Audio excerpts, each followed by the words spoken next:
아멘. 그 죄수의 의복을 벗게 하고 그의 일평생에 항상 왕의 앞에서 양식을 먹게 하였고 그가 쓸 것을 날마다 왕에게 받는 양이 있어서 종신토록 끊이지 아니하였더라. 아멘.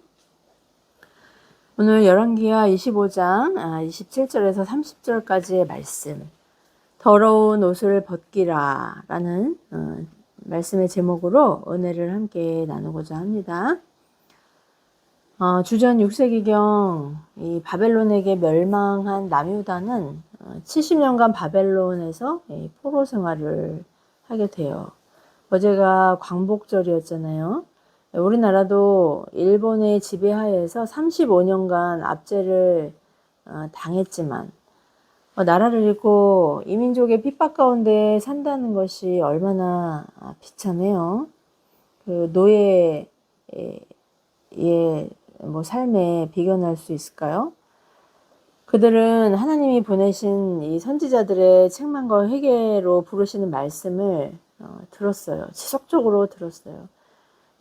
이 당시에 정말 하나님께서 우리가 대선지서를 이렇게 기록한 선지자들, 이사야 선지자, 예레미야 선지자, 호세아 선지자, 이런 선지자들을 지속적으로 보내셔가지고 그 회개를 그렇게 촉구하셨음에도 어떻게 해요? 자기중심적인 선민의식, 하나님의 성민이라는 그 선민의식이 거기까지는 좋은데 어떻게 해요? 그게 하나님 중심이 아니라 자기중심적인 그런 선민의식으로 끝까지 교만하고 우상숭배하다가 결국 심판받아서 이제 바벨론의 포로가 된 것이죠. 그들이 대망하던 구원자, 이 메시아의 소망, 그들이 그토록 자랑하던 이스라엘의 별, 다윗 왕조의 그 소망이 어떻게 해요? 끊어졌어요. 그렇게 보였어요. 그러나 하나님은 선지자를 통해서, 말씀을 통해서 약속하셨던 것처럼 70년의 포로 생활이 끝난 후 페르시아의 고레스 왕을 사용하셔서 이스라엘을 본토로 귀환하게 하시죠. 이스라엘로 돌아온 그들이 제일 먼저 한 일이 무엇일까요? 바로 성전 재건이었어요. 그러나 페르시아의 다리오 1세가 이제 왕이 되자 이스라엘의 우호적이었던 정책의 위기가 발생해요. 결국 이방인들의 방해와 또 모함으로 성전 재건은 16년간이나 중지되죠. 그리고 이제 이 재건에 함께했던 사람들이 이제 느헤미야, 에스라 이런 지도자들이었잖아요. 낙심한 백성들은 이 성전 재건의 열정을 잃어버리고 당장 이제 눈앞에 당면한 문제들, 먹고 사는 일, 여기에 급급하게 돼요. 그래서 하나님의 선민으로서의 그 정체성을 상실해 가죠. 이런 그들을 독려하고 소망을 일깨운 선지자가 바로 스가랴 선지자예요. 동시대에 활동했던 학계 선지자, 그리고 이제 그때 지도자가 스룹바벨이었어요. 학계 선지자는 이 코람데오, 즉 하나님 앞에서의 그 신앙을 강조하면서 성전을 재건하자고 독려했다면, 스가랴 선지자는 장차 오실 메시아에 대한 소망과 하나님 나라의 완성이라는 그 비전을 제시했죠. 환상을 보고 그 환상을 이제 기록한 게 스가랴서잖아요.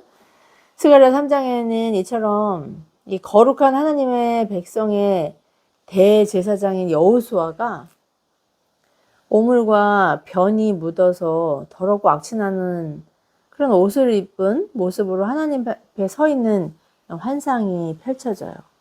이제 스가랴서 3장에서 더러운 옷이라고 표현된 그 원어적인 의미는 그냥 더러운 정도가 아니라 변이에요, 변. 예, 그런 변이 묻은 옷인 거죠. 얼마나 더럽고 냄새가 나요? 혐오스럽죠?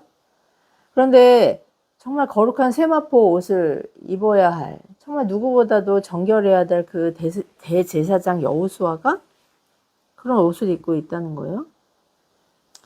정말 눈뜨고 볼 수 없는 정말 처참한 모습으로 어미하시고 거룩하신 심판주 하나님 앞에 그렇게 여호수아가 서 있는 거예요. 스가랴 당시에 이제 대제사장이 여호수아였거든요. 그때 마귀가 그 여호수아 곁에 서서 하나님께 그가 얼마나 비참하고 자격 없는 존재인지 고발해요. 마귀가 지금도 하나님 앞에서 우리를 고발하는 것 같아요. 얼마나 정말 육적이고 얼마나 자기중심적이고 얼마나 향락적인 정말 타락한 그런 존재냐고 하나님께 지금도 마귀는 하나님 앞에 우리를 그렇게 참소하죠. 없는 말 아니잖아요. 여러분, 마귀는 거짓말로 참소하는 게 아니고 실제로 우리의 모습을 참소해요.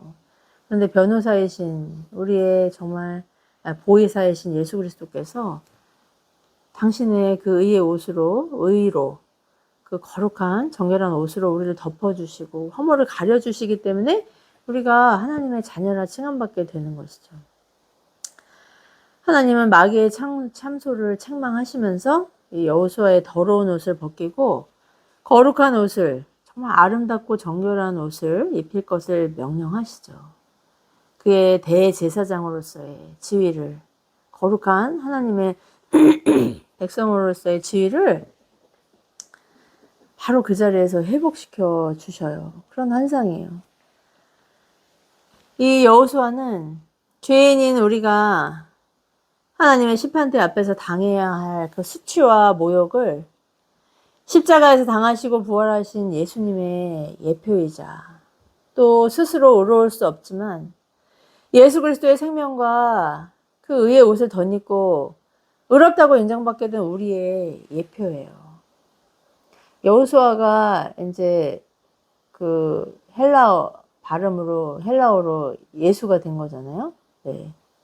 예수님의 예표라는 것이죠. 주님의 생명으로 거듭난 우리는 주님의 피값으로 주신 그 의의 옷, 아름다운 거룩한 옷을 입고 마귀의 참소에도 불구하고 아무리 정말 으르렁거리면서 지저대도 예수님의 보혈이 우리를 감싸고 있기 때문에 하나님은 마치 우리를 그 변이 묻어있는 냄새나는 옷을 입고 있는 우리를 예수님 보듯이 예수님처럼 그렇게 존귀하고 아름답게 바라보신다는 것이죠. 정말 새로운 피조물이자 하나님의 자녀가 되는 그런 모든 그 은혜를 예수 그리스도를 통해서 우리에게 허락하신 거예요. 오늘 말씀을 통해 우리의 그 어떤 공로도 하나님 앞에 내세울 수 없는 정말 더럽고 냄새나는 그 옷과 같은 그 공로로는 하나님 앞에 나아갈 수 없다는 거 여러분 기억할 수 있길 바랍니다.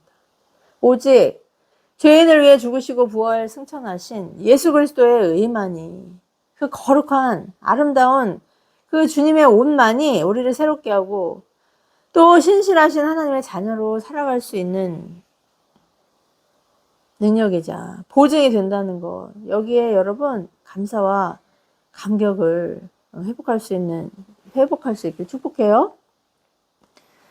우리는 살아가면서 정말 이제는 진짜 끝났다. 여기까지다. 아무런 희망이 없다. 하나님이 나를 버리셨구나. 뭐 이렇게 낙심하거나 절망할 때가 있어요.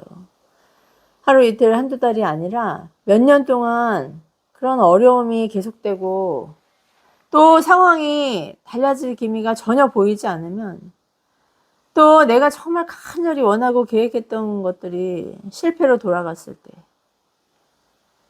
정말 이 사람만은 나를 떠나지 않을 거야. 이 사람은 영원히 날 사랑할 거야. 생각했던 뭐 그것이 가족이 됐던 친구가 됐던 뭐 연인이 됐던 뭐 배우자가 됐던 이런 사람들이 멀어질 때 절망감은 그냥 뭐 더 이상 뭐 바닥을 알 수 없을 정도로 그렇게 심해지겠죠.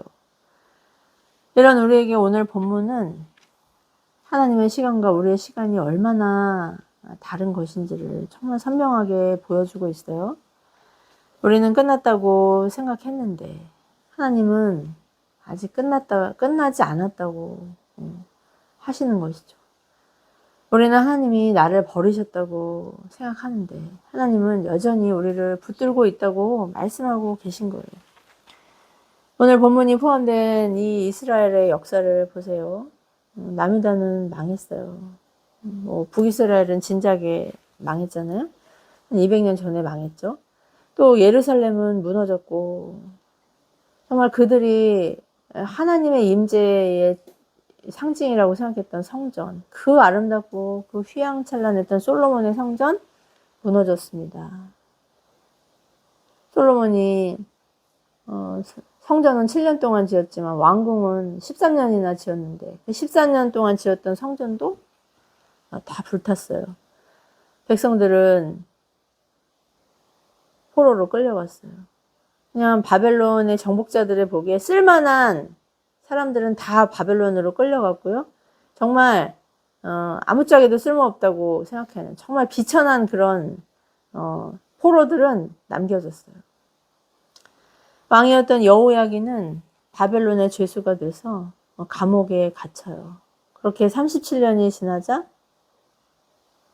모든 것이 끝났다고 생각했던 그 자리에서 오늘 본문처럼 하나님은 새 일을 행하고 계시죠. 오늘 본문에 등장하는 이 여호야긴 왕은 마태복음 1장에서 여고냐라고 그렇게 기록하고 있고요. 또 예레미야 22장 24절 이하에서 고니야로 기록되어 있는데 동일 인물이에요. 그는 망해가던 남유다에서 18세에 왕이 되었지만 8개월 만에 바벨론의 포로로 끌려가요. 뭐 역대 하에서는 이제 8세에 끌려갔다고 해요. 그런데 이제 많은 학자들은 18세에 끌려갔다라는 것에 동의하고 있죠. 이때가 이제 2차 포로기거든요. 그때 함께 끌려간 사람이 여러분 잘 아시는 선지자 에스겔이에요. 1차 때는 누가 끌려갔죠? 다니엘과 세 친구들이 1차 포로 때 이제 끌려갔죠. 37년이란 시간 여러분 한번 생각해 보세요. 뭐 비근한 예로 우리가 일제 강점기가 이제 35년이라고 하는데 1, 2년은 그래도 꿈을 포기하기에는 아직 이른 시기예요. 그죠? 5년? 뭐 힘들겠지만 기다릴 수 있어요. 저도 그 21년에 공식적으로 이제 열린교회에서 이제 개척 감사 예배로 함께 모여서 이렇게 기도했었잖아요. 집에 와서. 그게 이제 벌써 5년 전이거든요. 아직까지는 그래도 교회의 자립을 저는 이제 기대하고 여전히 소망하고 있어요. 그런데 10년이 지나면 어떨까? 10년 동안 이제 가족들하고만 예배했던 어떤 목사님의 책을 뭐 제가 언젠가 소개한 적이 있었는데 저는 모르겠어요. 저는 그때까지 예배 드릴 수 있을까? 아마 대부분 10년 정도 지나면 포기하지 않을까요? 그런데 37년이에요. 37년 동안 뭐 그 안에 여호야긴이 뭐 일찍 이렇게 뭐 출소를 했다거나 이런 기록 없이요. 그냥 계속 감옥에만 있었다는 거예요. 뭐 감옥이 뭐 평수를 늘려주겠어요. 아니면 뭐 감옥에서 뭐 시설을 뭐 완비해가지고 안락한 그런 뭐 생활을 할 수 있었겠어요. 감옥 생활이 뭐 빤하죠. 아무것도 변한 게 없어요. 오히려 시간이 지나면 지날수록 이제 자유에 대한 소망, 또 귀환에 대한 소망, 해방에 대한 소망은 점점 더 불가능해 보이지 않았을까요? 그런 글을 오늘 본문은 이렇게 기록하고 있습니다. 27절에 보면요. 유다의 왕 여호야긴이 사로잡혀간 지 37년, 곧 바벨론의 왕 에윌 무로닥이 즉위한 원년 12월 그달 27일에 유다의 왕 여호야긴을 옥에서 내놓아 그 머리를 들게 하고. 여러분 얼마나 놀라운 반전이에요. 37년이나 감옥에 있던 포로가 어느 날 갑자기 그냥 왕이 즉위하자마자 그냥 바로 석방된 거예요. 그냥 뭐 석방만 됐을까? 석방되면 뭐예요? 뭐 이제 그짓골인데. 그런데 더 놀라운 것은 그의 지위가 회복됐다는 거예요. 그 바벨론에 있는 포로된 왕들, 그 어떤 왕들보다 높은 지위를 그 에일 무로닥이 회복시켜 줬다는 거죠. 그런데 여러분 이것은 갑자기가 아니에요. 하나님은 여전히 일하고 계셨다는 것을 보여주는 사건이었죠. 우리는 당장 하루를 봐요. 우리는 보이는 것만 볼 수밖에 없는 사람이잖아요. 그러나 하나님은 우리의 전 생애를 보시죠. 우리는 당장 눈앞의 일에 마음을 뺏기고 시선을 빼앗기지만 하나님은 이야기의 전체를 보시고 또 연출하신 분이세요. 우리는 지금 현재 실패를 보고 있지만 하나님은 그 실패를 통해 이루어 가실 구원의 계획을 지금 보고 계세요. 이런 이유로 우리는 현재만 보고 절망할 수 없는, 더욱 하나님의 그 신실하심과 선하심을 신뢰하는 하나님의 사람들이에요. 여호야기는 죄수였어요. 그런데 이제는 28절에서 보면 28절, 29절에서 보면은 왕과 함께 식탁에 앉게 돼요. 왕이 앞에서 양식을 먹는다고 그렇게 기록되어 있잖아요. 함께 양식을 먹는다? 왕의 앞에서. 여기서 이제 앞에서는 그 얼굴이라고 표현되어 있는데 그냥 왕하고 같이 밥을 먹는 거예요. 여러분, 그냥 우리가 한 자리에 앉아서 함께 밥을 먹는다는 것은 그만큼 친밀하다는 얘기고 그만큼 또 동등하다는 의미예요. 그러니까 왕의 지위를 누린다는 그 말을 관용적으로 표현하는 것이 이제 이렇게 함께 밥을 먹는 거거든요. 거기다가 당시 이 여호야긴의 신분을 상징하던 죄수의 옷을 벗기고 왕과 같은 그런 정말 멋진 옷을 입고 그런 대접을 받고 있는 것이죠. 그러나 이 대우가 단회적인 이벤트가 아니라고 본문의 마지막 절인 30절은 기록하고 있어요. 30절 말씀 우리 한 목소리로 한번 합독해 볼까요? 그가 쓸 것을 날마다 왕에게서 받는 양이 있어서 종신토록 끊이지 아니하였더라. 그 앞에 29절에도 보면요. 여기에 뭐라고 되어 있냐면 일평생, 항상, 날마다, 종신토록 끊이지 않았다는 거예요. 하나님이 우리에게 베푸시는 은혜는 그냥 일시적인 이벤트가 아니에요. 그래, 죽으면 구원해 줄게. 그래, 죽어서 보자. 이게 아니라는 것이죠. 우리가 사는 날 내내, 항상, 날마다, 매 순간, 종신토록 우리의 죽음 너머에서도 영원하신 하나님과 영원토록 누리는 은혜가 바로 현재적으로 우리의 삶 가운데서도 베풀어지고 있다는 의미예요. 여호야긴이 죄수의 신분에서 왕과 같은 지위를 회복한 것은 자신의 노력이나 능력 때문일까요? 예레미야 22장 24절 이하에서는 예레미야 선지자가 그를 어떻게 평가하냐면요. 악을 행하는 우상 숭배자로 그렇게 평가해요. 심판을 당할 것이라고 예언하죠. 그 아버지 여호야김처럼 그렇게 하나님의 심판을 당할 것이라는 그런 무시무시한 예언을 해요. 그리고 더 나아가 성경은 그가 감옥에 있을 때 어떤 대단한 요셉처럼 정말 지혜롭고 탁월하게 어떤 그 은사를 발휘해서 회복되었다고 그런 말씀이 전혀 없어요. 우리는 성경이 가는 곳까지 가고 멈추는 곳에서 멈추라고 한 그 믿음의 선배들의 권고에 주의를 기울여야겠지만 그렇지만 왜 갑자기 그가 감옥에서 풀려났는지 여러분 궁금하지 않으세요? 기록되어 있지 않으니까 알 수가 없어요. 그래서 저처럼 이렇게 궁금해하는 사람에게 어떤 구약학자가 이런 말을 남겼더라고요. 남의 나라를 멸망시킨 느부갓네살의 아들이었던 이 에윌 무로닥이 왕이 되기 전에 그 아버지 느부갓네살의 눈밖에 나서 감옥에 갇힌 적이 있었대요. 그때 여호야긴을 만나서 둘이 우정을 쌓을 기회가 있었다고 그렇게 추정하는 학자가 있더라고요. 또 다른 그 추정은 왕위에 오른 이 에윌 무로닥이 이스라엘의 그 백성들을 회유할 목적으로 여호와긴을 풀어주었다는 그런 말이 있어요. 정치적인 목적으로 여호와긴을 이용했다는 것이죠. 성경의 역사적인 기록을 보면 이 여호야긴은 유다의 심판 가운데 있었던 왕이에요. 그러나 하나님은 그것이 정치적인 이유의 사건, 또 엘무로다거의 어떤 친분에서건, 어쨌든 그 모든 것들을 사용하셔서 하나님은 그를 다시 일으키세요. 왜일까요? 하나님의 언약과 구원의 계획이 계속되고 있었기 때문이에요.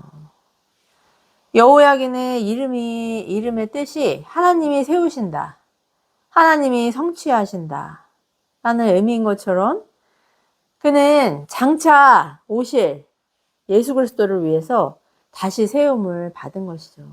그러니까 여러분, 예수께서 요한복음 11장 4절에서 나사로의 죽음 앞에서 이 병은 죽을 병이 아니라 하나님의 영광을 위함이고 또 예수님께서 영광을 받으시기 위함이라고 그렇게 선언하셨던 것처럼, 여러분, 우리 삶에 정말 희노애락, 우리 삶의 생사화복은 결국은 뭐예요? 예수 그리스도의 이름을 높이고 하나님께 영광 올려드리기 위한 자원이라는 것이죠. 하나님 우리를 구원하시되 우리의 삶을 통해서 하나님을 증거하게 하시고 하나님을 찬양하게 하시고 하나님을 정말 하나님께 영광 받으시는 그 하나님의 자녀들로 우리를 빚어 가신다는 거예요. 다윗의 왕위가 영원할 것이라고 하나님은 말씀하셨어요. 그러나 현실은 어떻게 해요? 다윗 왕조는 끊어졌잖아요. 그런데 끊어진 게 아니었어요. 다윗 왕의 계보를 통해서 오실 메시아 예수 그리스도의 왕위가 결국은 영원하다는 것, 이 여호야긴의 정말 그 새 출발을 통해서 하나님 보여주신 것이죠. 마태복음에 기록된 예수 그리스도의 계보 안에 바로 이 여호야긴이 다시 등장합니다.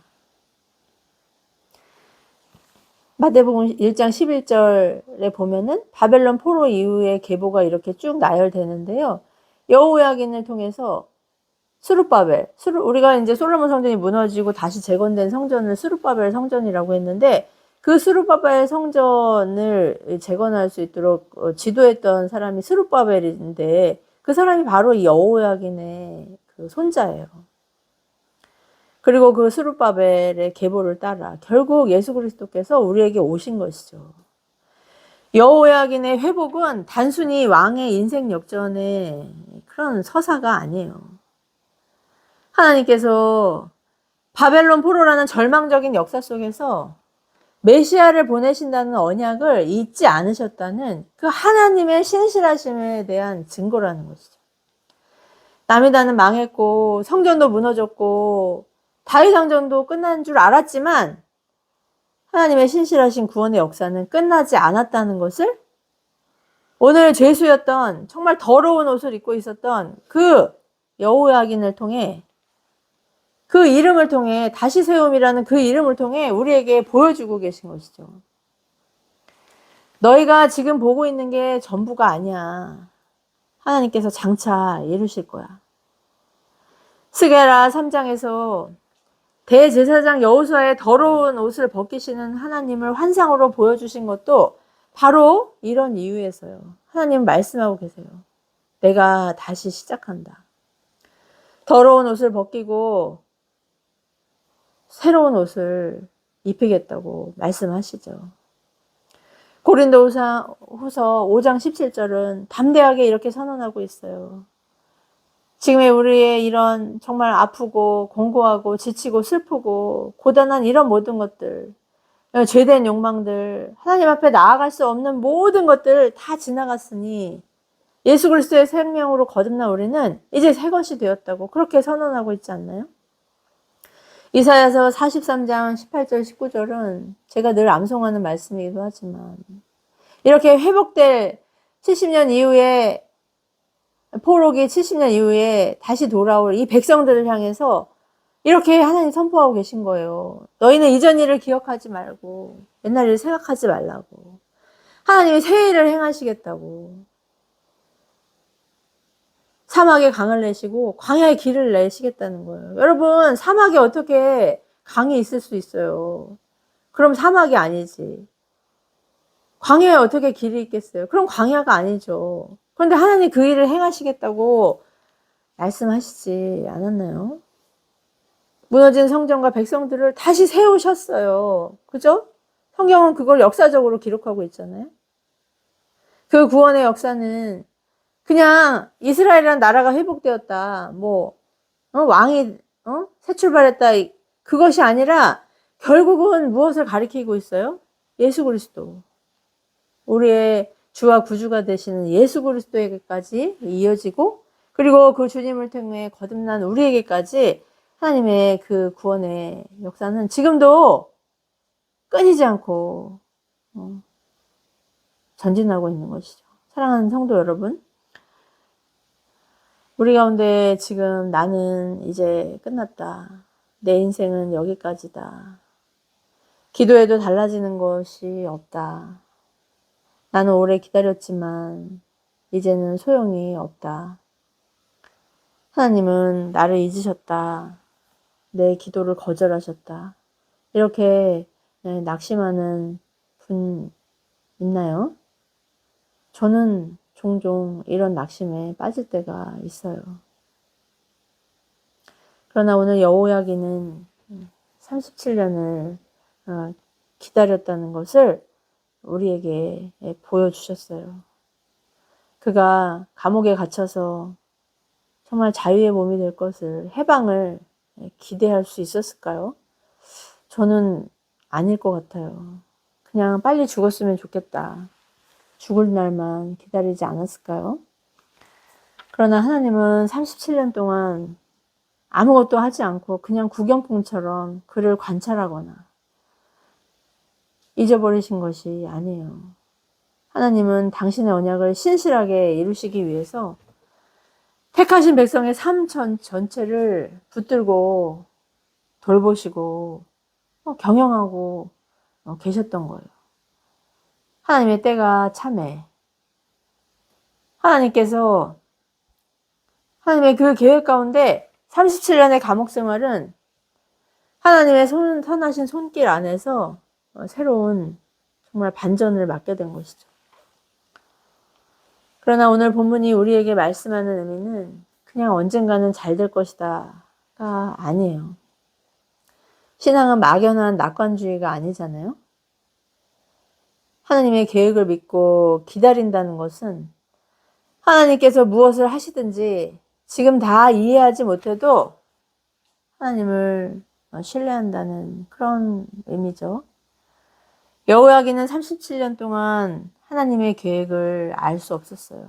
전혀 알 수 없었어요. 그냥 나는 심판받아서 이렇게 죽는구나. 그렇게 생각했겠죠. 그러나 하나님은 알고 계셨어요.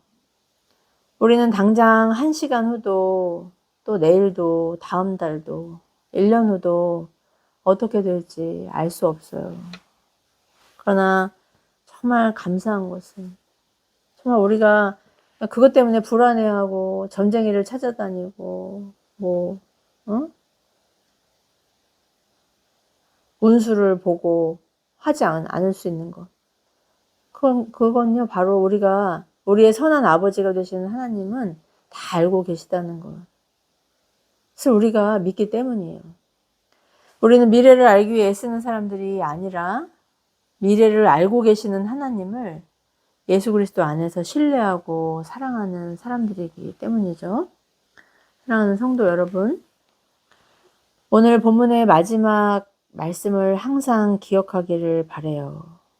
우리 30절 말씀 아까 합독했던 것처럼 그가 쓸 것을 날마다 왕에게서 받는 양이 있어서 종신토록 끊이지 아니하였더라. 아멘.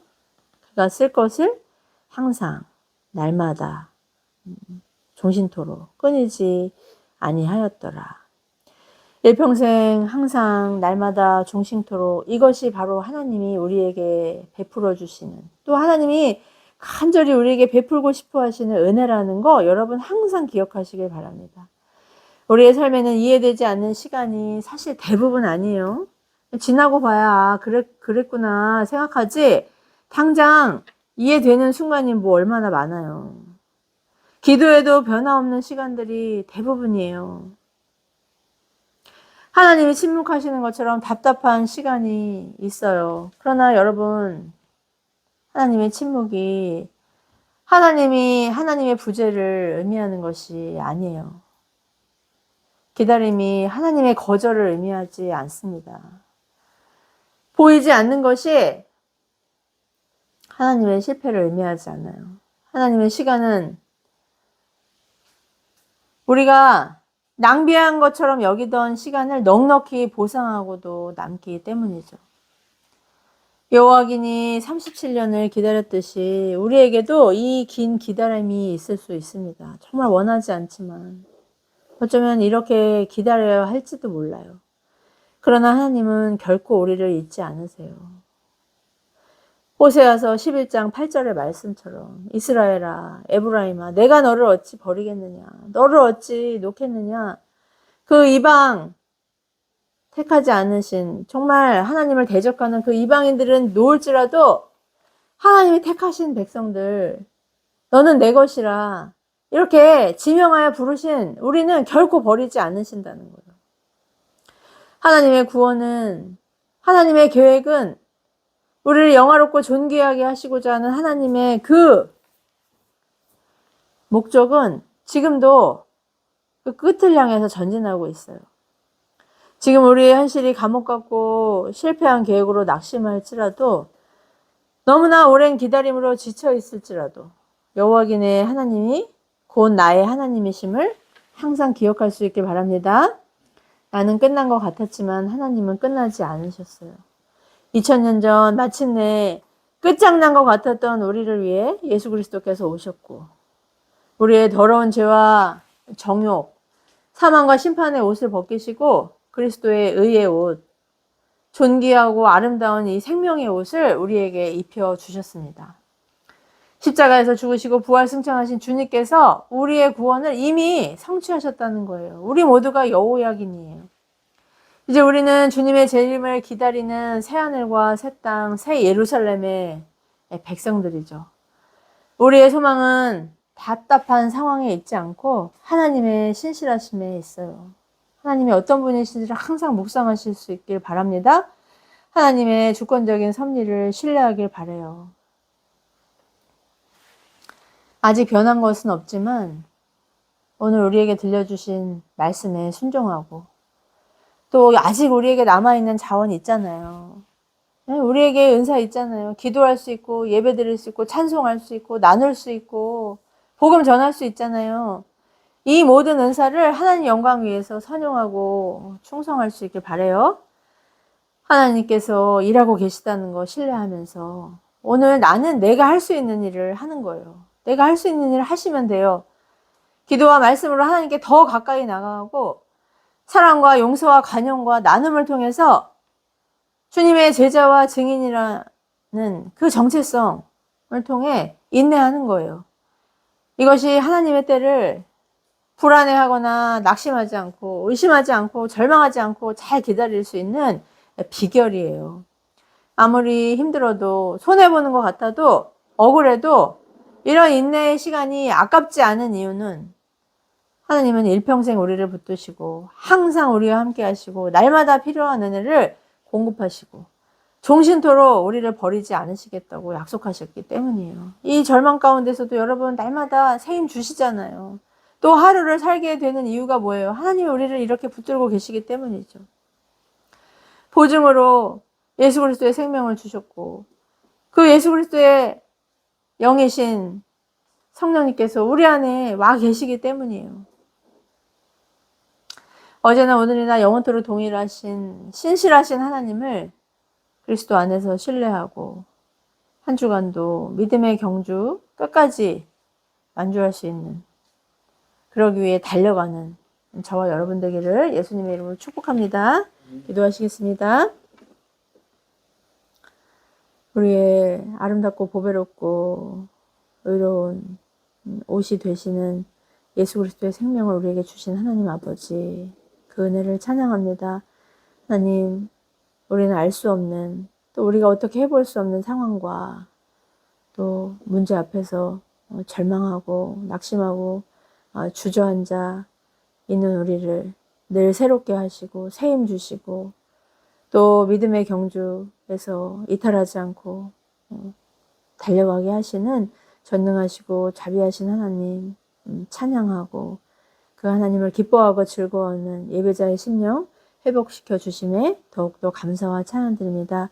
하나님 한 주간도 여호야긴이 37년을 절망 가운데서 낙심해 있었을지라도 그의 어떠한 때문이 아니라 하나님의 그 영원하신 그 신실하신 언약 안에서 그를 구원하셨던 것처럼 우리 또한 이 병마와 또 질고와 또 결핍과 이 문제 앞에서 비록 낙심해 있을지라도 이런 우리를 늘 새롭게 하시고 새 힘 주시고 또 하나님의 자녀라 칭함받기에 합당한 예수 그리스도의 거룩한 신부와 제자와 증인이라 칭함받기에 합당한 새로운 피조물로 빚어가시는 그 하나님을 더욱더 앙망하고 그 하나님과 동행하는 저희 모두가 될 수 있도록 은혜를 물붓듯 부어주시기를 간절히 사모하며 모든 말씀 우리의 의가 되시는 예수 그리스도의 이름으로 간절히 기도드리옵나이다.